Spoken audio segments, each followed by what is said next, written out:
We go to paradise to get laid and left at the altar tonight on the Love at First Flight finale at AfterBuzz TV. You're tuning into the destination for TV superfan discussion, AfterBuzz TV.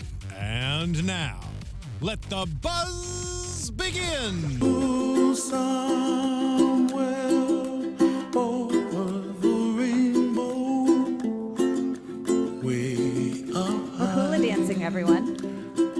In honor of Hawaii. We're going to Hawaii tonight. Hi, Hawaii. You want to get laid in Hawaii? Because I do. I'm Lauren. And I'm Jen. And I'm Zach. And we're honoring Stacy, our other coach. Just Zach. It's just Lauren and Zach. And Just plain hello, Zach. I do not have to take got my all four of tequila them. shot, everyone. You So didn't. Thank you very much. Okay. Yeah, Kale, thank you for this bottle of tequila that now sits undrunken because Lauren. Well, I mean, we can still drink it. If We you could. want, Lauren we can still chug it. I just don't have to take 4 shots because the bet was all season Well, that now you can take 5. I will take 4 shots if Kale and Jenna end up together. So you guys, we left Seattle and we went to Hawaii for the couples to get engaged. Well, they had to like wrap things up in this romantic like place that's supposed to make you feel like you're in a possible honeymoon destination. It's like when The Bachelor goes to like some tropical locale and they all go to the honeymoon or the fantasy suite.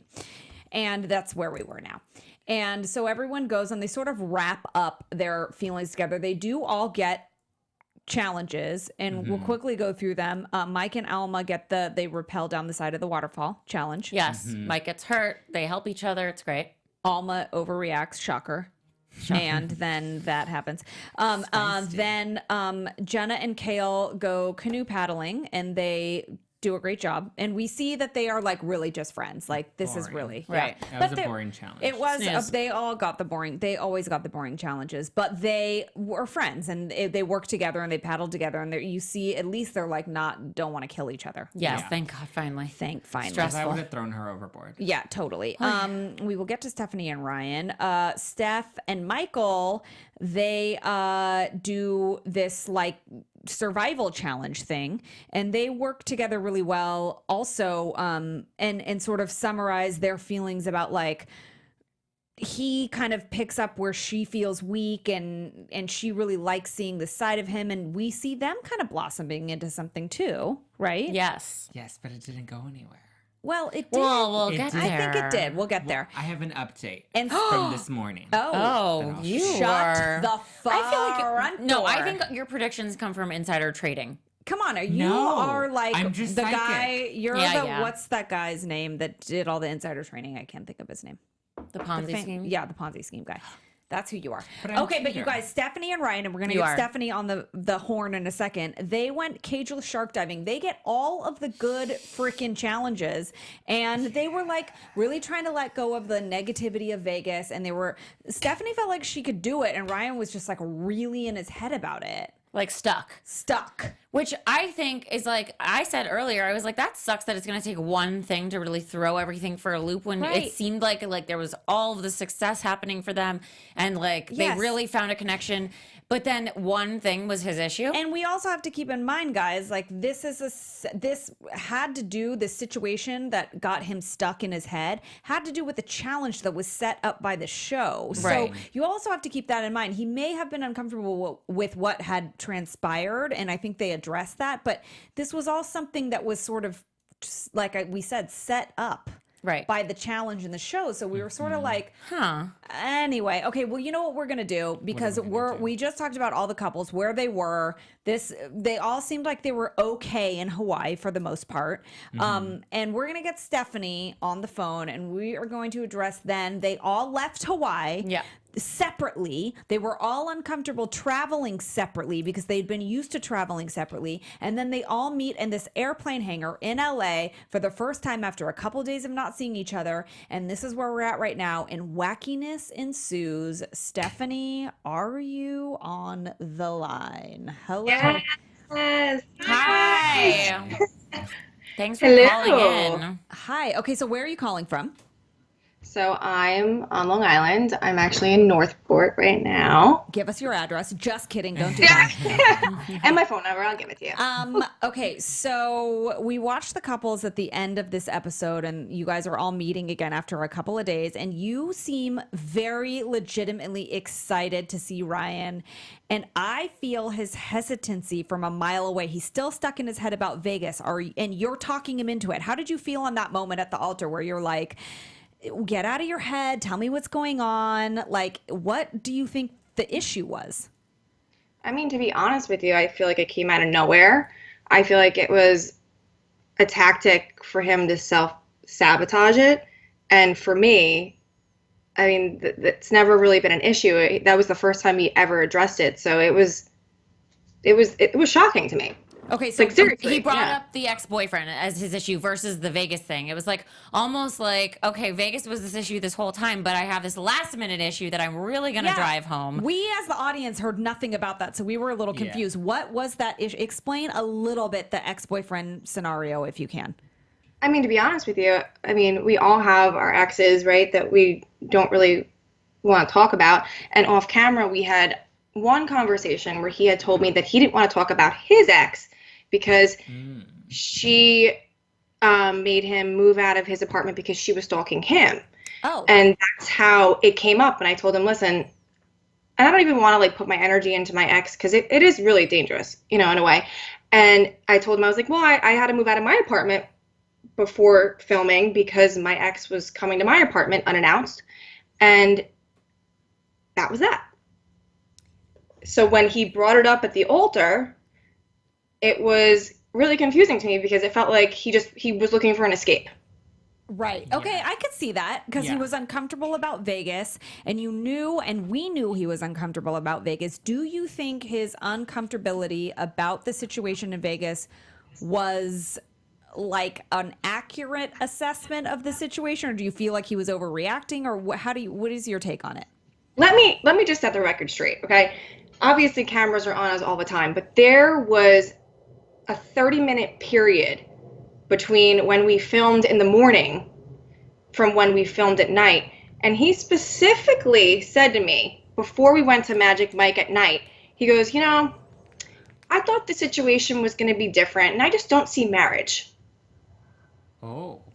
So I was like, all right, well, then I'm going to enjoy Magic Mike. Okay, and that didn't, and Stephanie, hold on, that didn't make you, because you seemed really happy and like already, you know, just like not, I mean, if somebody that I like told me like, we're in this sort of dating relationship, we're doing things together and we're kind of falling for each other, that they don't see a future with me, like, I feel like that would really kind of bum me out. But I like that you were like strong about it and just went, okay, I'm going to go have fun. But like, how did you do that? Because I would have been pissed. Well, also, we saw him say at some point that he was kind of cool with the whole lap dance thing. And then he goes, like, I guess in the confessional or whatever, and says, like, fine, 1, fine, 2. But now, like, 4 lap dances later, which, by the way, you could not control. It's not like you summoned them over there with your dollar bills. I would assume it was set up and there was cameras on you and they knew to go to you. And you were just participating because I'm just going to go out on a limb, and I think we all kind of agree on our panel here that, like, there was some movie magic. Like, you are on a TV show, so you probably were reacting, like, assuming that's what you're supposed to do, maybe? Totally. But, like, how does he say he's fine with the lap dances, but he's not fine with marriage? Like, we never even heard that part. Right. I feel like that's where, like the communication comes into, like, fruition, because he never even told me that he was uncomfortable with me even getting the lap dances, because you saw how he was in like the morning, right? Right. So and my whole joke is that the only thing I'm mad about is the fact that he like ran out of dollar bills, because like if he had more dollar bills, then like maybe he would have been like okay with the lap dances, you know? And for me, I don't know, the entire way going to Magic Mike, he was afraid that they were going to pull him on stage, and that's what we were talking about. Okay. It was never addressed prior to that, you know, he was, you know, like worried that they were going to give me lap dances. But also you have to understand, like, it hurt me. Yes, of course. But at the same time, you gotta not fake it until you make it. I'm not saying that, but it was like, okay, maybe he was upset because of the the challenge in the morning. He'll get over it. Put a smile on and just keep going. Yeah, I'm not gonna sulk. I'm not gonna- Totally. You're taking it with a grain of salt. You're on a show. Exactly. You've got to do some things. You've got to get some stuff done. And yeah, at the same time, you're just like, okay, fine. He could just be, I'm still getting to know this guy. He could just be like getting, feeling a little weird or a little scared or something. I see that. So you just go into the night. You go into the night thinking like, whatever, this is going to be fine. And then it spirals into a bigger issue. Yeah. Did you actually, after that whole thing went down in Vegas, did you see there being, did you see him coming back around and actually having a relationship by the end of it? Or were you he seemed pretty checked out? No, 100% I saw him coming around because, it's so annoying. But he would act differently towards me off camera. And then he would kind of play this like, no, like nope, I didn't believe that what you did was right. But yet he would be completely different.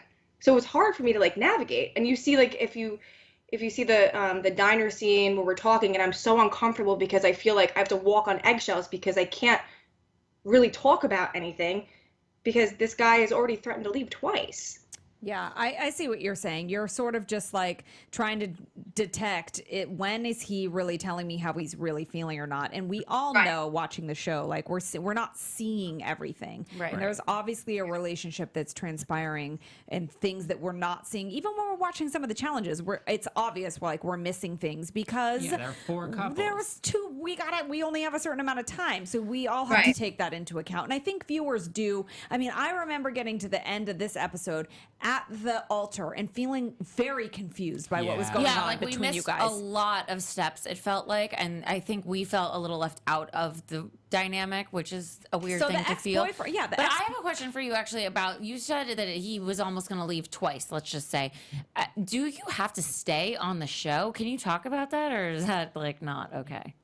I mean, no, I feel like he could have left. Yeah, of course. I feel like he totally could have left if he Well, I wanted. didn't know if it was like The Bachelor where like you can sort of check out and like see yourself home, or if it's like you have the 30 days, just make do. Because like kind of we watched Jenna and Cal and we're like, why are they still around? Oh my God. Like not you guys, but like that one really is confusing to me. Like they hated each other. Why are they still going through this? Do you think the fact that you guys rushed into things so quickly at the beginning that kind of scared him off to the point where he did kind of fall into this self-sabotage? I don't know. I feel like for me, we were in such an expedited time frame that I know it seems like, oh my God, they slept together. Oh my God, it's like a weird situation, but I feel like it was right for the experiment or, what we were going through. And at the end we crashed and burned, right? But I feel like if it might have been a different person, that maybe it would have worked. I don't feel like there's anything wrong with, having that instant connection with somebody and going forward and just being organically like attracted to them and moving forward. But I feel like it crashed and burned because ultimately we are kind of cut from a different cloth. And I feel like this is all making a little more sense now, obviously hearing a little more insight and your side of the story, because I do feel like Ryan was the one that at the end of the episode you said, this is not the Ryan show. I feel like I don't get to talk. I don't get to explain. And I do feel like we saw more of his side. And so this is making sense. If he had acted differently with you off camera and he had said he was leaving a couple times, these actions, like the result in the action in Vegas and then this weird ex-boyfriend bringing up thing at the altar, do feel like that makes sense. That feels like self-sabotage to me. Like he just decided this isn't working for him and these were his ways out. And you seemed obviously very confused by it, as were we. So when he's at the altar with you, he says the thing about the ex-boyfriend and you're clearly uncomfortable calling him because you're like, I don't really want to call my ex-boyfriend. Also, how did he just magically have a phone? And his number. TV magic, right? the Yeah. producers give us the phone, whatever. Okay, and so then how did that all work out? Like your ex-boyfriend then said these things that didn't match this said story that we didn't hear but is alluding to. Explain a little to us what that was about, if you can. I mean, yeah. So I mean, with my ex, I don't, like I said, I don't really want to put like the energy into that because it was a toxic relationship. But when I was at the altar and Ryan pulled this out of his booty out of nowhere, I literally, at that point, I was like, oh my God, there's always something with him.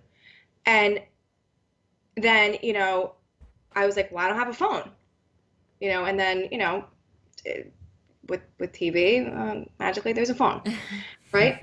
And then I'm like, well, I don't have the number. And then all of a sudden there's my phone. And I'm like, ah. And then it just happened where I was like, you know what? I'm so done with these excuses. I'm done with him thinking I'm not wife material because I got lap dances at a show. Mm-hmm. I was like, you know what? I'm going to call this person. Maybe I shouldn't have, right? I shouldn't have opened up Pandora's box because you should never open up Pandora's box with somebody who's been stalking you. But at that time, I was just so over it. And obviously trying to put it to bed.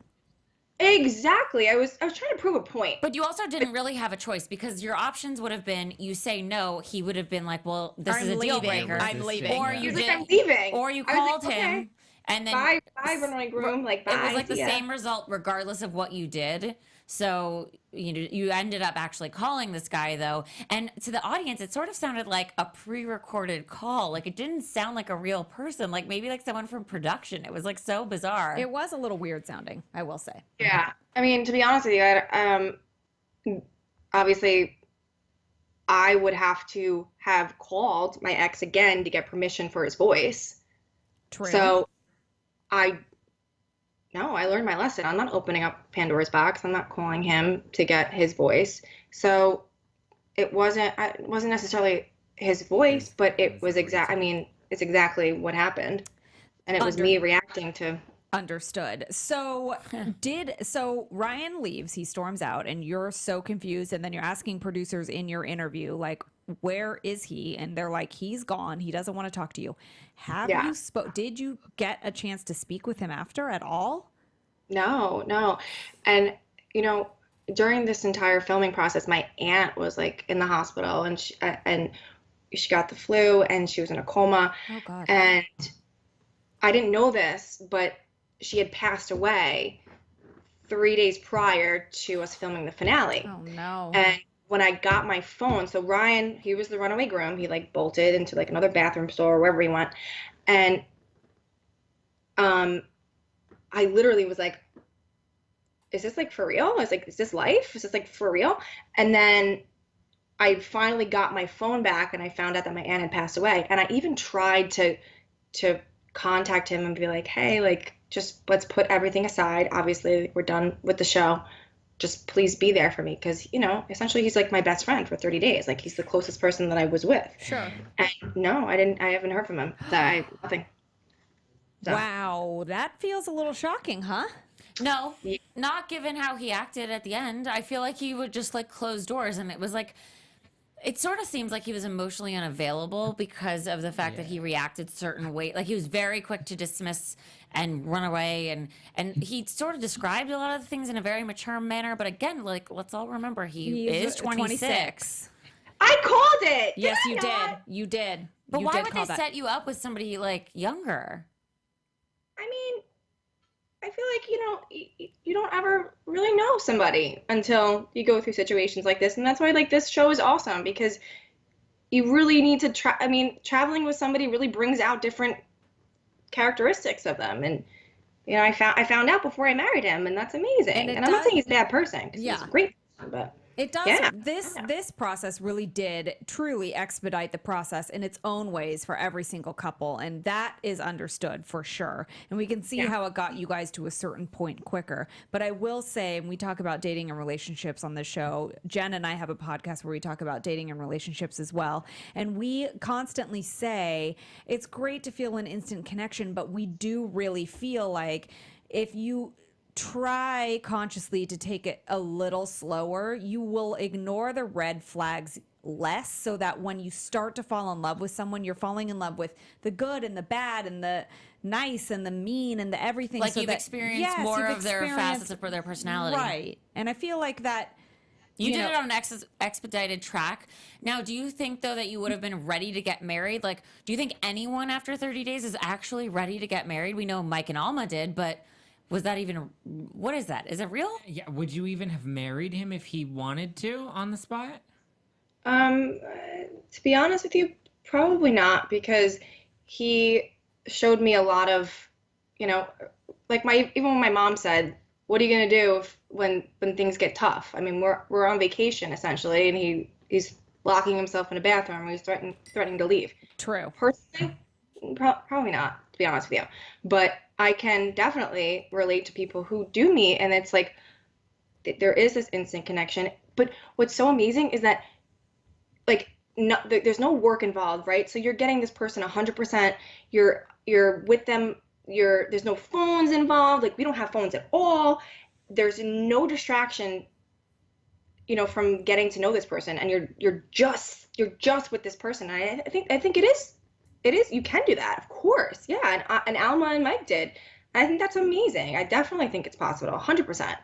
Yeah, like you said, had it been a different person, the outcome could have been different, clearly, because it did really seem like it seemed like he was ready, but that could have just been the Ryan he was presenting to us and to you. But it really did truthfully feel like you were ready for this. And I think it felt like you were really giving him Yeah. and then he did what he did. But that was, I just assumed that you guys had like spoken since, or was it? And How you long haven't. ago was Yeah. this? So we filmed right before Halloween, and then we got back 2 days before Thanksgiving. Oh, so it's been a while. It's been a while. Yeah. Do you feel like you've moved on? Like, do you feel okay about it, or is it still been kind of hard for you?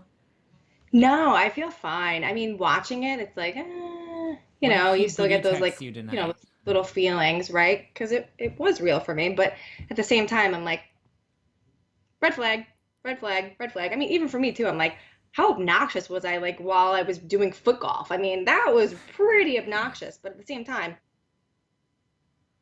Yeah. You know what? That's what they were showing of you. Wait, Zach, what did you just ask her? I said, what if he booty texts you tonight? You're not going to respond at all? hell no. No. Step one, don't pick up the phone. Two, Yes, Dua Lipa. I No like way. that. The rules. I like it too. So, okay, so we obviously know you're not with Ryan, but are you seeing anyone else? Kale?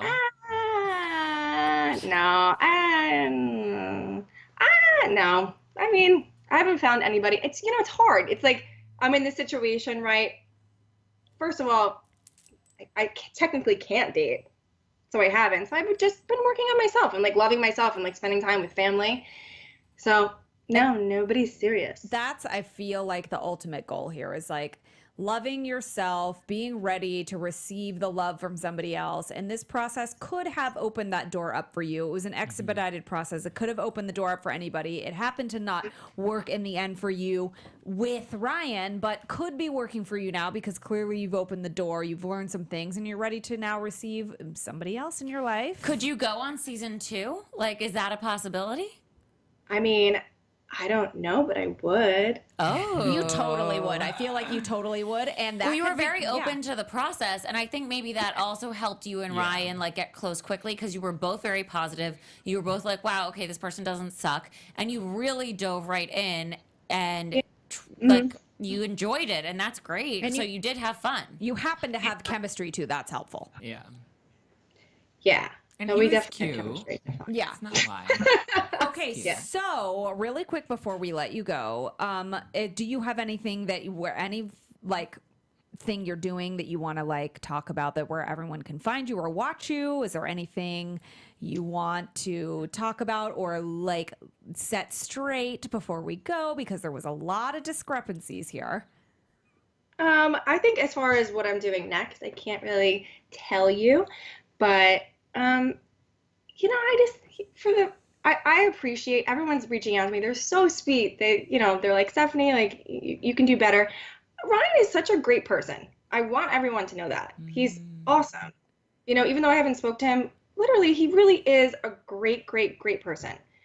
I wish he didn't run so I could have stood up for myself more. But at the same time, it's water under the bridge, and you gotta move on, and you gotta keep flowing. And I don't hate him. I don't think he's a bad person. And I am just so happy that I experienced this because, I mean, who gets to go on a 30-day vacation to meet the love of their life Around the and country. Hell yeah. do this? I mean, Yeah. this is insane. Like, what? Are they going to do an international one? I mean, that sounds a lot of fun. It sounds They like there's should. something in the I works. know. Okay, well, Ooh. remind everyone where they can find you on social media so they can follow your adventures and check in on you and if you're finding any love. Yeah. So it's Stephanie with a PH .Vereecke, Vereecke. My last name is so confusing, but if you stick to that, you're golden. Great. Thank you so much, Stephanie. We really enjoyed talking with you. You set a lot of things straight because we were a little confused. Yes. I'm glad to hear you're doing good, and we Yes. want you to find love. So we're rooting for you. Yes. Thank you so much. Thank Yay, you. Thank you. All right. Guys, thank you. Bye. That was awesome. You guys, that explained so much. I know I went in thinking one thing, and now we've got the truth. I mean, What did you think? That she I was totally crazy? thought like legit he had like all these worries about her, and then she talked about an ex-boyfriend and he was like done, and it looked like there was some sort of lie in her story or a piece missing, and then I was like, oh my god, this poor guy. I honestly am now on her team. Like, I know. Yeah, It's actually flipped the script for me a lot because I was like, oh my God, he caught her in crazy. And Yeah. like to see that the ex-boyfriend totally contradicted her story. which and- was not his voice, but everything he said. Right. And so obviously there's more to every story and people are going to paint themselves a certain way and they're like, people want to tell their truth. So maybe the ex-boyfriend's truth was whatever his was, but Yeah. he's not going to say it. And I do stalk you, that's just not going to be something he says. So But you know what he should do, you guys? He needs to tune into this podcast because Yes. he needs some real advice. And Yeah. if any of our listeners or viewers want to have fun, learn, or grow in all areas of their life, we've got a podcast for you. It's called Conversations with Maria Menounos, Podcast Edition, and it's hosted by our AfterBuzz TV founder and drops every Friday on iTunes. Conversations with Maria Menounos features celebrity and influencer interviews, along with secrets and tips on how to be better in all aspects of your life, from health and wellness to career and relationships. Kale, you should listen to this.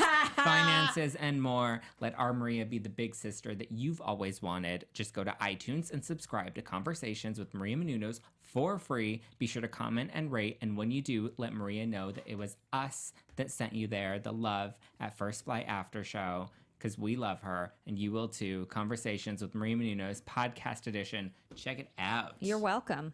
You're welcome. You guys, like Mike and Alma. I Prediction King. said my money was on this couple. I also did too. I said Stephanie and Ryan. They are no, not Stephanie and Ryan. I said they were going to crash and burn, which was obviously Jenna and Kale. We all thank God I don't have to take the shots of tequila. no, but I like that they ended as friends on a positive note. but I do think that I mean, that was fake. well, Come on, they did that for TV. You know, none of them have spoken to each other since I feel Kale. like they might really be friends. Kale and Jenna. Yes, I feel Listen, like that. 30 days of Stockholm syndrome, you might talk to somebody after that. Oh my God. But I'm not saying she's a bad person. I'm just Michael- saying you get used to somebody. Yeah, Michael and Stephanie though, I feel like they ended up trying to be in a relationship together, and I do feel like there was a little chemistry there. Would you like to set the record straight on that one, Zach? Yes. They did an Instagram live, which I find so interesting that they are doing that because they're not together, but they have like a joint Instagram account. Well, they have the that they Stephanie and post Michael, from. yeah. Yeah, so they have the Stephanie and Michael show, and so What'd on they it say? they addressed whether or not they're still together, and I quote from Stephanie: "We are not together. We are friends." Hashtag called it. And we are continuing to build our friendship and get to know each other. Okay, but that still seems a little like I'm super religious, so I'm not going to make sex with you, but maybe they like each other? No, You feel like they've been hanging out since, and like I just like something. If this happened before Thanksgiving, then like by now, that's true. Something would have happened. You Right. should have started dating by now. Okay, so They're I was homies. wrong about them. They're All homies. right. Yeah. But I also did call Mike and Alma. I said I felt like Yeah. there was a chemistry Yeah. there, and I felt like that they were like a runner-up for me, and they got married. Do we really think that was real? God, no, because their families weren't there. I just they feel flew like- their families in for a fucking one episode. Jenifer Sorry, Golden. I'm sorry. I'm very passionate about their relationship. I swear all the time, and I can't believe I just called you out for that. But no, I honestly didn't Sorry. understand why Stephanie and Michael's family was there, but Mike and Alma's family wasn't. I feel like we they saw really liked each other, but we then saw they in got the married. family episode that Yeah. like for whatever reason his family just did not want to appear on the show. Oh, and then true. her family, like her mom was sick, so she couldn't True, fly. true. So that made sense. but and I can't imagine they want to get married without them. I they just seem didn't so think. important I to them. believe yeah, that they it was like like each a other. little much. I believe they like each other. I believe that they tried a relationship. I don't know if they are currently together, but I don't They know. are. They are? They are. Really? How'd you find that Yes. out? Oh, because she posted the Instagram. It was very confusing though what she said.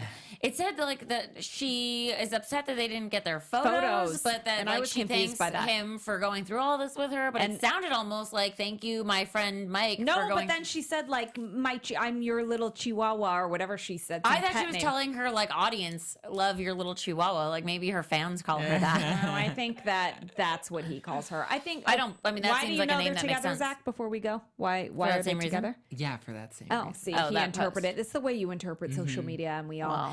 You guys, we had a lot of fun talking about this show, the ins and outs, and it was Yes. so nice to interview all of the stars of the show because we all know we're going into this reality TV, but we know there's so many things we don't see. So it was nice to get this insight behind the scenes, real live take on what's going on because we can kind of guess. We're reality TV connoisseurs over here, so we can kind of yeah. guess what's Super going on. fans. But it was very nice to get the real inside knowledge and view that we try to bring to you guys here at this after show because we're really diving in deep. We're trying to get like the realness of everything. You know what I mean? TV is TV. Behind the scenes, because you know what? There were a lot of things we didn't know, and we got them in to tell us the truth. And guys- we even got this nifty bottle of tequila that Lauren sure doesn't did. have to drink today.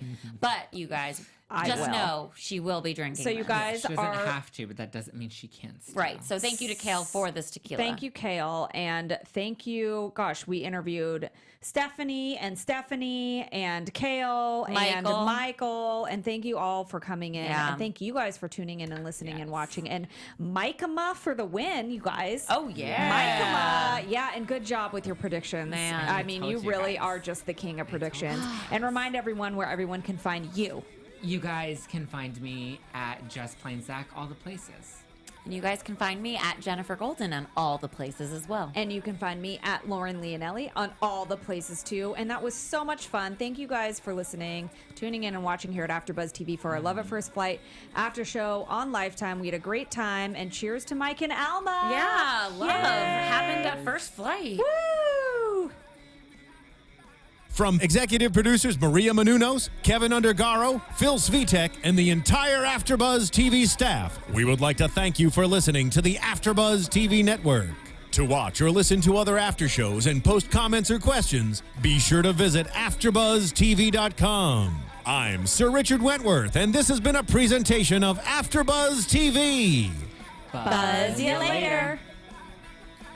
The views expressed herein are those of the hosts only and do not necessarily reflect the views of AfterBuzz TV or its owners or principals.